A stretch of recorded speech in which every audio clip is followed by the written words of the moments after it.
بسم اللہ الرحمن الرحیم۔ السلام علیکم۔ یہ کاشانہ بصیرت کا چینل ہے اور آپ جو کتاب سماعت فرما رہے ہیں اس کا نام ہے سخن، استاد شہید مرتضیٰ مطہری کی لکھی ہوئی، پارٹ نمبر 21، امام علی اور اصول عدل۔ یہ دو آیات جو ابھی تلاوت کی گئیں قرآن مجید کی دو مختلف صورتوں میں نازل ہوئی۔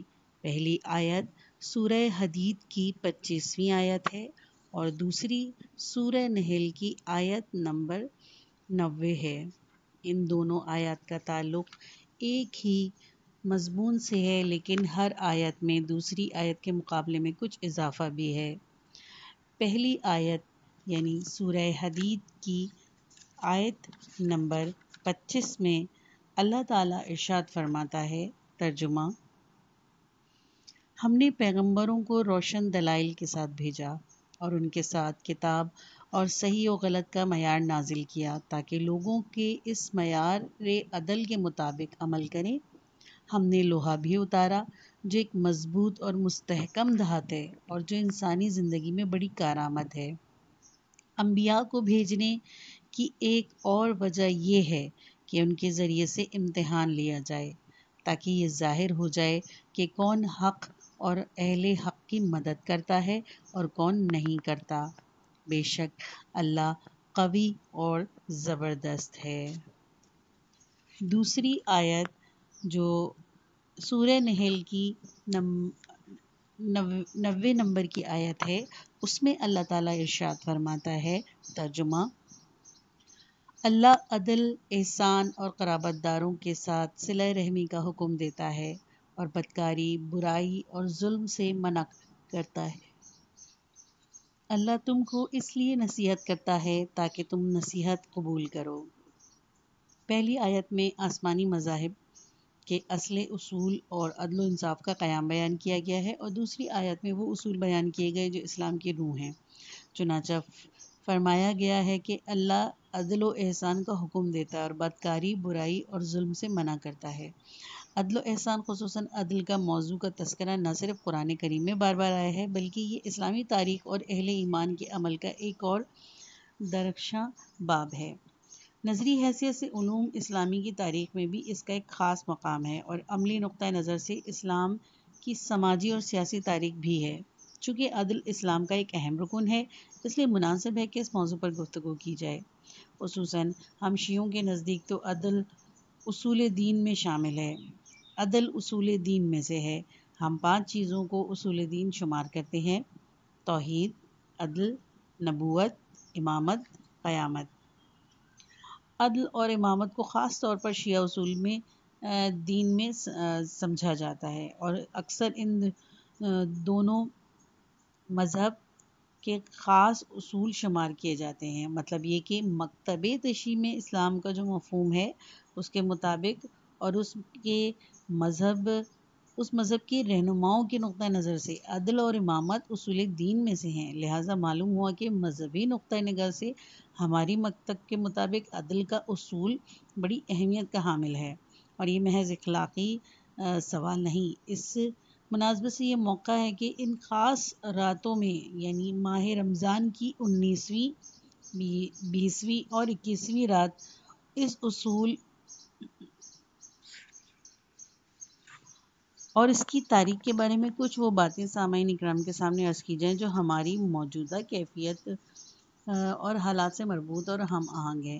علاوہ ازیں ان شعبوں کا تعلق اس امام عادل اعلیٰ الاطلاق، مجسمہ عدل و مساوات، شفیق حق و انصاف کی ذات سے ہے جو انسان دوستی اور رافت و محبت اور احسان کا کامل کا نمونہ تھا۔ مولائے متقیان امام علی علیہ السلام کے بارے میں غیر بھی مانتے ہیں کہ ان کا عدل و انصاف ہی ان کی شہادت کا باعث ہوا۔ آپ عدل کے اصول پر سختی سے کاربند ہونے کی وجہ سے محراب میں قتل ہوئے۔ مور کے پروں کا حسن ہی اس کا دشمن ہے اور آہو مشک کو اس کے مشک نافع ہی کی وجہ سے ذبح کیا جاتا ہے۔ شہید انصاف علی علیہ السلام۔ اس میں شک نہیں کہ علی مرتضیٰ علیہ السلام مجسمہ عدل اور نبوت رحمت و محبت اور احسان تھے۔ آج کی شب وہ شب ہے جو یہ شہید انصاف حق و عدالت پر سختی سے قائم رہنے اور حقوق انسانی کا دفاع کرنے کے نتیجے میں ایک ضربت سے زخمی ہوئے۔ اس ضربت نے ان تمام کوششوں، تکلیفوں اور مشقتوں کا خاتمہ کر دیا جو وہ اس سلسلے میں اٹھا رہے تھے۔ وہ اپنا فرض انجام دیتے ہوئے شہادت کی گل رنگ موت سے ہمکنار ہو گئے۔ وہ خود تو آسودہ مطمئن ہو گئے، لیکن ایسے امام عادل کی موت نے، جس کی حکومت اگر کچھ دن اور قائم رہتی تو اسلامی معاشرہ مثالی شکل اختیار کر لیتا، عالم اسلام کو سوگوار کر دیا۔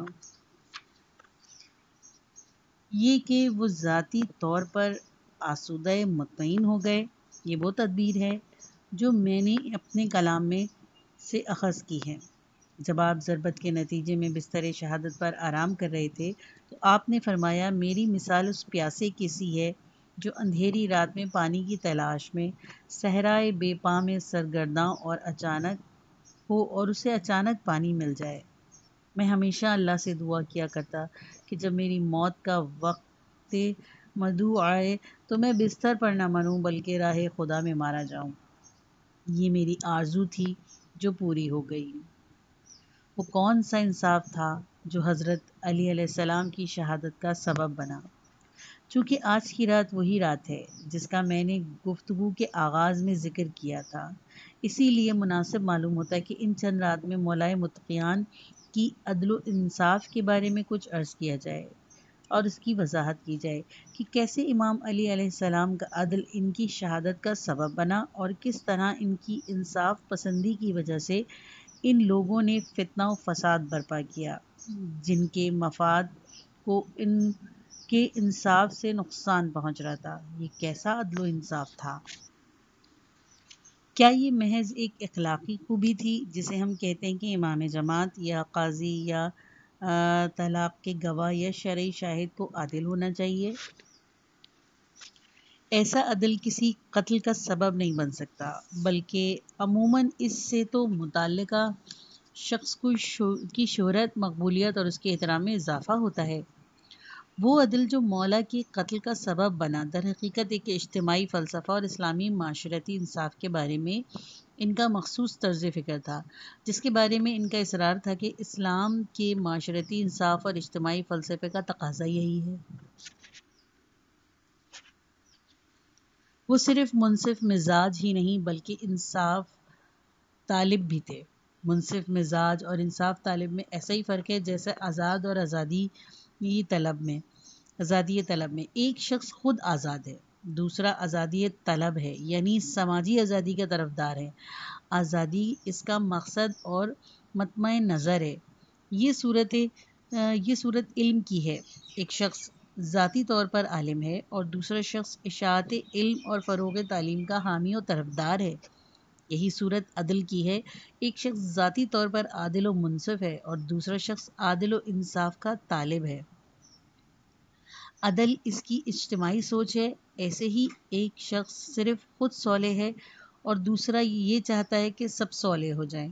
قرآن کریم میں اللہ رب العزت ارشاد فرماتا ہے، یعنی عدل و انصاف قائم کرنے والے بنو۔ انفرادی طور پر عادل و منصف مزاج ہونے سے بالکل مختلف بات ہے۔ وجود و بخشش بہتر ہے یا عدل؟ پہلے تو میں خود علی حضرت مرتضیٰ سلام اللہ علیہ ہی کے ایک جملہ نقل کرتا ہوں جو آپ نے کسی کے جواب میں فرمایا تھا۔ آپ سے کسی نے پوچھا، عدل بہتر ہے یا جود و بخشش؟ آپ نے جواب دیا، عدل بہتر ہے، کیونکہ عدل ہر چیز کو اس کے صحیح مقام پر رکھتا ہے اور ہر حق اس کے حقدار کو پہنچتا ہے، اور جود و بخشش سے چیزیں اپنی جگہ سے ہٹ جاتی ہیں۔ بخشش اور فیاضی کا مطلب ہے کہ آدمی اپنا تسلیم شدہ حق چھوڑ دے، یعنی اپنی چیز کسی ایسے دوسرے شخص کو دے دے جو دراصل اس کی ہے ہی نہیں۔ اسی لیے جود کا یہ مطلب ہوا کہ کسی چیز کو اس کی اصل جگہ سے ہٹا دیا جائے۔ چنانچہ کہتے ہیں کہ عدل ایک عام قاعدہ اور زندگی کا اصول ہے، اور جود و بخشش ایک استثنائی حالت ہے۔ کسی خاص موقع ہی پر کوئی کسی پر احسان کرتا ہے اور ایثار سے کام لیتا ہے۔ جود و بخشش کو زندگی کا عام اصول قرار نہیں دیا جا سکتا، نہ اس کی بنیاد پر قانون وضع کر کے اسے نافذ کیا جا سکتا ہے۔ اگر جود و بخشش اور احسان و ایثار کو واجب العمل قانون کے تحت لایا جائے تو پھر اس کا نام جود و بخشش اور احسان و ایثار نہیں رہے گا۔ احسان و ایثار تو وہی ہے جس کے لیے کوئی جبری قانون نہ ہو اور آدمی صرف دوسرے کی بھلائی کی خاطر انسان دوستی بلکہ ذی حیات دوستی کی بنا پر کسی کے ساتھ حسن سلوک کرے۔ اس بنا پر عدل کا مرتبہ جود و بخشش سے بلند تر ہے۔ یہ تھا حضرت علی علیہ السلام کا جواب۔ جود و بخشش سے عدل کی برتری کے بارے میں کوئی شخص جس کی سوچ اجتماعی نہ ہو اور جو انفرادی پیمانوں سے چیزوں کو ناپتا ہو، اس طرح کا جواب نہیں دے سکتا۔ وہ یہ کبھی نہیں کہے گا کہ عدل جود و بخشش سے بلند تر ہے، لیکن حضرت علی علیہ السلام اپنی اس انمول گفتگو میں عدل کو اجتماعی نقطۂ نگاہ سے دیکھتے ہوئے اور اجتماعی پیمانوں سے ناپتے ہیں۔ ایسی بات وہی کر سکتا ہے جس کے سامنے واضح اجتماعی فلسفہ ہو۔ جود و بخشش اور عدل انفرادی اخلاق کے نقطۂ نظر سے علماء اخلاق جود و بخشش کو عدل سے بہتر سمجھتے ہیں، لیکن حضرت علی مرتضیٰ علیہ السلام بڑی صراحت سے کہتے ہیں کہ فلاں فلاں دلیل کی بنا پر عدل جود و بخشش سے بلند تر ہے۔ لیکن یہ دونوں رائے دو مختلف زاویہ نگاہ سے ہیں۔ اگر ہم صرف ایک انفرادی اور شخص کے اخلاق کے نقطۂ نگاہ سے اس معاملے پر نظر ڈالیں تو واقعی جود و بخشش عدل سے برتر ہے۔ اخلاقی خوبیوں کے لحاظ سے جو جود و ایثار کی عادت عدل و انصاف کی عادت سے برتر ہے۔ اسی لیے ایک عادل اور ایک منصف مزاج انفرادی اخلاق کے نقطۂ نگاہ سے کمال انسانی سے صرف اس حد تک بہرہ ہے کہ وہ کسی پر زیادتی نہیں کرتا، کسی کا مال غصب نہیں کرتا، کسی کی عزت پر ہاتھ نہیں ڈالتا۔ لیکن جو شخص فیاض ہے، ایثار کرتا ہے، وہ نہ صرف دوسروں کا مال نہیں چھینتا بلکہ خود اپنے مال اور اپنی کمائی سے دوسروں کے ساتھ حسن سلوک کرتا ہے۔ وہ نہ صرف کسی دوسرے کا حق نہیں لیتا بلکہ بسا اوقات خود اپنا حق دوسروں کو دے دیتا ہے۔ وہ نہ صرف کسی کو ایذا نہیں پہنچاتا بلکہ ہسپتالوں میں، جنگ کے میدانوں میں، غریبوں کی جھونپڑیوں میں، گھروں میں بیماروں اور زخمیوں کی دیکھ بھال کے لیے جاتا ہے، ان کے حلق میں دوا ڈالتا ہے، ان کے زخموں پر مرہم لگاتا ہے، ان کی مفت تیمارداری کرتا ہے۔ وہ نہ صرف کسی کے خون نہیں بہاتا بلکہ خود اپنا خون معاشرے کی بھلائی کے لیے قربان کرنے کو تیار رہتا ہے۔ لہذا اخلاقی عادات اور شخصی صفات کی روح سے جود و بخشش واقعی عدل سے بالاتر ہے، بلکہ دونوں کا کوئی مقابلہ ہی نہیں ہے۔ عدل و انصاف اور جود و بخشش اجتماعی نقطہ نگاہ سے زندگی اجتماعی نقطۂ نگاہ سے کچھ اور ہی صورت کی حامل ہے۔ اجتماعی زندگی میں افراد معاشرے کو ایک وحدت کی شکل میں تشکیل دیتے ہیں۔ اس لحاظ سے اگر ہم دیکھیں تو عدل و جود و بخشش سے بالاتر ہے۔ معاشرے میں عدل کی مثال ایسی ہے جیسے کسی عمارت کے ستون پر جن پر عمارت کھڑی ہو اور جو جود و احسان بمنزلہ رنگ و روغن اور زیب و زینت کے ہیں۔ اگر عمارت کی بنیاد ہی کمزور ہے تو رنگ آمیزی اور نقاشی سے فائدہ، لیکن اگر عمارت کے ستون مضبوط ہیں تو اس میں رنگ روغن کے بغیر بھی رہا جا سکتا ہے۔ یہ ہو سکتا ہے کہ کسی عمارت پہ بہت نقاشی کی گئی اور دیکھنے میں وہ غیر معمولی طور پر دلکش اور خوبصورت نظر آ رہی ہو، لیکن اگر اس کی بنیاد کمزور ہے تو ایک ہی بارش میں اپنی مکینوں کے سر پر آ گرے گی۔ اس کے علاوہ جود و بخشش اور احسان و ایثار جو اپنے موقع پر بہت خوب اور مفید بخش ہیں، بخشش کرنے والے کی نقطہ نظر سے بڑی خوبی ہیں، لیکن احسان قبول کرنے والے کے لیے اچھی بات نہیں۔ یہ بھی تو سوچنے کی بات ہے کہ معاشرے پر ان کا کیا اثر مرتب ہوتا ہے۔ دراصل اس بات کو پیش نظر رکھنا بہت ضروری ہے۔ اگر ان باتوں کا خیال نہ رکھا جائے تو یہی اخلاقی خوبیاں معاشرے کی خرابی اور بدبختی کا سبب بن جاتی ہیں۔ اس طرح جہاں کہیں بھی بے سوچے سمجھے صدقات تو اوقاف کی کثرت اور نظر و نیاز کی زیادتی ہو جاتی ہے، معاشرے میں طوفان برپا ہو جاتا ہے، کم ہمتی اور سستی چھا جاتی ہے اور ایسا نقصان پہنچتا ہے جو ایک لشکر جرار کو پہنچائے ہوئے نقصان سے کم نہیں۔ خود اللہ نے روپیے کے بیجا خرچ اور بعض صورتوں کے متعلق فرمایا ہے، سورہ آل عمران آیت نمبر 117، جو بیجا خرچ وہ دنیا میں کرتے ہیں، چاہے اسے صدقہ وغیرہ کا نام دے، اس کی مثال اس باد سرد و تند کی سی ہے جو ان لوگوں کی کھیتی کو توڑ مڑوڑ کر تباہ کر دیتی ہے جنہوں نے خود اپنے اوپر ظلم کیا۔ اللہ نے ان پر ظلم نہیں کیا، انہوں نے خود اپنے اوپر ظلم کیا۔ معاشرے کا نظام جود و بخشش سے نہیں چلایا جا سکتا، اس کا دار و مدار عدل پر ہے۔ بے سوچے سمجھے جود و بخشش معاشرے کے کاروبار کو درہم برہم کر دیتی ہے۔ امام سجاد علیہ السلام فرماتے ہیں، کتنے ہی لوگ اپنی تعریف سے فتنے میں پڑ گئے، کتنے ہی لوگ اس لیے مغرور ہو گئے کہ ان کے عیب چھپ رہے تھے، اور کتنے ہی لوگ آہستہ آہستہ اس لیے غفلت میں مبتلا ہو گئے کہ ان پر احسان کیا گیا۔ یہی مطلب حضرت علی علیہ السلام کے اس قول کا ہے۔ عدل ہر چیز کو اس کے صحیح مقام پر رکھتا ہے اور جود و بخشش سے چیزیں اپنی جگہ ہٹ جاتی ہیں، اس لیے عدل جود سے بہتر ہے۔ کتنے ہی لوگ جب یہ سنتے ہیں کہ حضرت علی علیہ السلام جو خود جود و سخا کے مظہر کامل تھے، عدل کو جود و بخشش پر ترجیح دیتے ہیں تو اچنبے میں پڑ جاتے ہیں کہ یہ کیسے ہو سکتا ہے کہ عدل اور جود و بخشش سے بالا تر ہو۔ یہ کیسی بات ہے کہ مجسمہ ایثار و کرم علی خود یہ فرمائے کہ جود و کرم سے معاملات اپنی اصل ڈگر سے ہٹ جاتے ہیں، لیکن ہم نے جو تفصیل بتائی ہے اور جس طرح کا معاملہ ان دونوں پہلوؤں کی وضاحت کی گئی ہے، ان سے معلوم ہو گیا کہ بالعموم عدل اور جود و بخشش کے صرف ایک ہی پہلو کو دیکھتے ہیں، اور وہ پہلو اخلاقی ہے، اور شخصی خوبی اور معاملے کے نفسیاتی پہلو۔ اس لحاظ سے واقعی یہ صحیح ہے کہ جود و بخشش عدل سے بڑھ کر ہے، لیکن معاملے کا ایک اجتماعی پہلو بھی ہے جس پر ہم نے ابھی تک بہت کم غور کیا ہے، اور اس طرف توجہ کی کمی کا سبب یہی ہے کہ ابھی تھوڑی ہی مدت سے انسان کو معاشرتی مطالعے کی قدر و قیمت کا احساس اور سماجی قوانین کا علم ہوا ہے۔ گزشتہ زمانے میں بھی ہمارے بعض اعلی قدر مفکرین نے اس طرف کم و بیش توجہ کی، لیکن اس وقت تک یہ علم باقاعدہ مدون نہیں ہوئے تھے، اسی لیے انہوں نے زیادہ تر معاملات کی انفرادی اور اخلاقی پہلوؤں پر نظر ڈالنے پر اکتفا کیا۔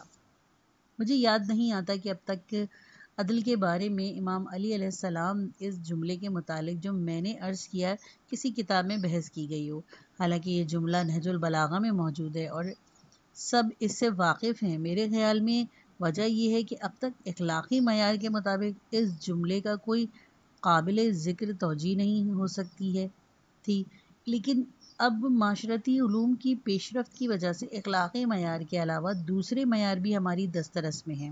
اب ہم یہ سمجھتے ہیں کہ یہ کلام کس قدر انمول ہے، اور اپنے زمانے بلکہ سید رضی رضوان اللہ علیہ کے زمانے سے بھی جنہوں نے امام علی علیہ السلام کے ملفوظات میں اقوال کو جمع کیا تھا، کس قدر آگے ہے۔ اس وقت یہ ممکن نہیں تھا کہ سید رضی بلکہ ابو علی سینا جو نہج البلاغہ کی تنوین کے دوران سب سے بڑے فلسفی تھے، اس بلند معاشرتی حقیقت کو بیان کر سکتے۔ جود و بخشش اور احسان کا فرق۔ جود اور احسان کے معنی کے لحاظ سے ایک دوسرے سے بہت قریب ہیں۔ قرآن کریم میں عدل کے ساتھ احسان کا ذکر ہے۔ ان اللہ یأمر بالعدل والاحسان، اس سے پوچھنے والے نے امیر المومنین سے عدل اور وجود کے بارے میں سوال کیا، گویا کہ اس کا سوال یہ تھا کہ جو قرآن میں فرمایا گیا ہے ان اللہ یامر بالعدل والاحسان، تو عدل بہتر ہے یا احسان؟ جود و احسان ایک دوسرے کے نزدیک ضرور ہیں لیکن بالکل ہم معنی نہیں ہیں، کیونکہ احسان کا مفہوم جود و بخشش سے زیادہ عام ہے۔ احسان میں مالی بخشش بھی شامل ہے اور دوسری ہر قسم کی نیکی بھی جو کسی کے ساتھ کی جائے۔ مثلا آپ کسی ناتواں کو ہاتھ پکڑ کر سڑک پار کرا دیتے ہیں تو یہ جود و بخشش نہیں، احسان ہے۔ اس طرح ان پڑھ کو تعلیم دینا یا گمراہ کو راہ راست پر لانا جود و بخشش نہیں، احسان ہے۔ عدل کا ایک اجتماعی فلسفہ۔ اس سوال و جواب کو نقل کرنے سے میری غرض اس طرف متوجہ کرنا تھی کہ امام علی علیہ السلام عدل کو کس نگاہ سے دیکھتے ہیں۔ اس کی نگاہ انفرادی اور شخصی پہلو پر تھی یا ان کی توجہ اجتماعی پہلو پر زیادہ تھی؟ اس سوال و جواب میں جو آپ نے تشریح فرمائی اسے معلوم ہوتا ہے کہ آپ کی نظر اجتماعی پہلو پر تھی۔ یہی وجہ ہے کہ ایک طرف امام علی علیہ السلام کے کلام سے اور دوسری طرف آپ کے اس طرز عمل سے جو آپ نے اپنے دور حکومت پہ اختیار کیا، یہ واضح ہو جاتا ہے کہ مولا کائنات کی نظر میں عدل اسلام کا ایک اجتماعی فلسفہ ہے۔ آپ عدل کو اسلام کا ایک اہم اصول سمجھتے ہیں اور اس کو ہر دوسری چیز پر ترجیح دیتے تھے۔ آپ کی سیاست کی بنیاد کا یہی اصول تھا۔ یہ ممکن ہی نہیں تھا کہ کسی بھی مقصد کی خاطر وہ اپنے اصول سے ذرا بھی انحراف کریں۔ یہی وہ واحد چیز تھی جس نے ان کے لیے بڑی مشکلات پیدا کر دی۔ ضمناً یہی وہ کنجی ہے جس سے کام لے کر کوئی مورخ اور محقق ان کے دور جہاں بانی کا تجزیہ کر سکتا ہے اور سمجھ سکتا ہے کہ انصاف کے معاملے میں امام علی علیہ السلام کا رویہ قطعاً بے لوچ تھا۔ عدل کے بارے میں امام علی علیہ السلام کی شدت کو ان کی انصاف پسندی بھی کہا جا سکتا ہے اور حقوق انسانی کی حفاظت سے بھی تعبیر کیا جا سکتا ہے۔ حضرت عثمان کے بعد ان کے خلافت قبول کرنے کا بھی یہی راز تھا کہ اس وقت اجتماعی انصاف درہم برہم ہو چکا تھا اور لوگ دو طبقوں میں تقسیم ہو گئے تھے، ایک بہت پیٹ بھرے اور دوسرے بہت بھوکے۔ آپ نے اس کا ذکر کرتے ہوئے فرمایا، اگر ایسا نہ ہوا ہوتا کہ کچھ لوگ یار و مددگار بن کر میرے گھر نہ آئے ہوتے اور میرے لیے اس قدر عذر کی گنجائش نہ رہی ہوتی کہ کوئی میرا ساتھ دینے والا نہیں، اور دوسری بات یہ نہ ہوتی کہ اللہ تعالیٰ نے داناؤں اور روشن ضمیروں سے عہد لیا کہ جب ایسی صورت پیش آئے کہ کچھ لوگ تو اس قدر مال و دولت پر قبضہ کر لیں اور اتنا کھانے لگیں کہ بیمار پڑ جائیں، اور کچھ دوسروں کے حقوق اس قدر پامال ہو جائیں کہ ان کے پیٹ بھرنے کے لیے بھی کچھ نہ رہے، تو ایسی حالت میں یہ دانا اور روشن ضمیر بیٹھ کر تماشا نہیں دیکھ سکتے اور محض افسوس نہیں کر سکتے۔ ان دو باتوں کی وجہ سے اگر بحالت موجودہ مجھے اپنے اس فرض کا احساس نہ ہوتا تو میں کنارہ کشی اختیار کر لیتا اور خلافت کی باغ ڈور اپنے ہاتھ میں نہ لیتا اور پہلے کی طرح پہلو تہی کرتا۔ اظہار تشویش اور اتمام حجت۔ اپنی حکومت کے دور میں آپ کا پروگرام نہ صرف یہ تھا کہ کسی طرح سے لوگوں کے حقوق پامال نہ ہوں اور کسی بدعنوانی کی اجازت نہ دی جائے، بلکہ یہ پروگرام بھی تھا کہ غاصبوں سے غصب شدہ اموال جن پر انہوں نے گزشتہ دور میں قبضہ کر لیا ہے واپس لیے جائیں۔ اس نقشے کے مطابق آپ کو خود اندازہ تھا کہ کس قدر شور و وغا برپا ہوگا۔ اسی لیے آپ نے بڑی تشویش کے ساتھ اور بہت تامل کے بعد بار خلافت اٹھانے پر آمادگی ظاہر کی۔ جب لوگ بیعت کے لیے آئے تو آپ نے فرمایا، مجھے چھوڑ دو، کسی اور کو تلاش کر لو، آئندہ کا کچھ یقین نہیں کہ کیا صورت ہوگی۔ مجھے اطمینان نہیں ہے کہ میں اپنا اسلامی فرض انجام دے سکوں گا۔ جب دشواریاں پیش آئیں گی، لوگوں کے افکار و خیالات بدل جائیں گے اور ثابت قدم نہ رہ سکیں گے۔ آج تم میرے پاس آئے ہو، ممکن ہے راہ کی دشواریاں دیکھ کر راستے سے ہی پلٹ جاؤ۔ فضا تاریک ہے اور اسلام کی اس مختصر تاریخ میں جو خرابیاں پیدا ہو گئی ہیں ان کو دور کرنا آسان نہیں۔ اس وقت چونکہ ان لوگوں نے خلافت کو قبول کرنے پر اصرار کیا تو آپ نے فرمایا، یہ سمجھ لو کہ اگر میں تمہاری دعوت قبول کرتا ہوں تو پھر میں اپنے پروگرام پر عمل کروں گا اور کسی کی کوئی سفارش، کوئی بات نہیں سنوں گا۔ البتہ اگر تم مجھے اپنے حال پر چھوڑ دو، حکومت و خلافت کی ذمہ داری مجھ پر نہ ڈالو، تو میں پہلے کی طرح مشیر کے فرائض انجام دیتا رہوں گا۔ عثمانی جاگیریں۔ اس اراضی کے متعلق جو عام مسلمانوں کی ملکیت تھیں، حضرت عثمان نے مختلف اشخاص کو بطور جاگیر دے دی تھیں۔ آپ نے فرمایا، بخدا میں یہ زمینیں واپس لے لوں گا، خواہ انہیں عورتوں کے مہر میں دے دیا گیا ہو یا ان سے کنیزیں خرید لی گئی ہوں۔ گزشتہ کی طرف توجہ۔ امیر المومنین کو اپنی خلافت کے دوران میں کافی مشکلات پیش آئیں، جن کی بنیادی وجہ یہ کہ آپ گزشتہ بدعنوانیوں کی اصلاح چاہتے تھے اور گزشتہ راہ صلوات کے قائل نہیں تھے۔ وہ کہتے تھے کہ آپ کے گزشتہ پر بھی نظر رکھنی ضروری ہے، کیونکہ حال و مستقبل کی تعمیر میں ماضی کا بڑا دخل ہے۔ خراب اور فرسودہ بنیادوں پر کوئی بلند و بالا مستحکم عمارت تعمیر نہیں ہو سکتی۔ عدل کی کشادہ اور ظلم کی تنگ دنیا۔ اس کے بعد آپ نے فرمایا، عدل میں سب کو خوش رکھنے کی سب سے زیادہ گنجائش ہے۔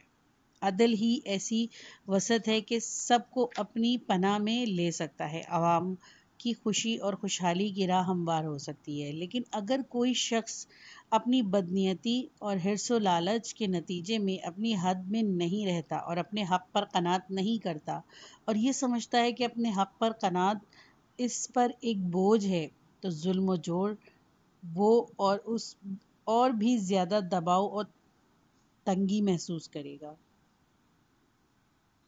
آدمی کی روح پر دو قسم کا دباؤ ہو سکتا ہے۔ ایک تو وہ دباؤ اور گھٹن ہے جو ماحول اور سماجی اثرات کے باعث ہو، مثلا کوئی کسی کو جسمانی تکلیف پہنچائے، مارے پیٹے، کوڑے لگائے، قید کرے وغیرہ۔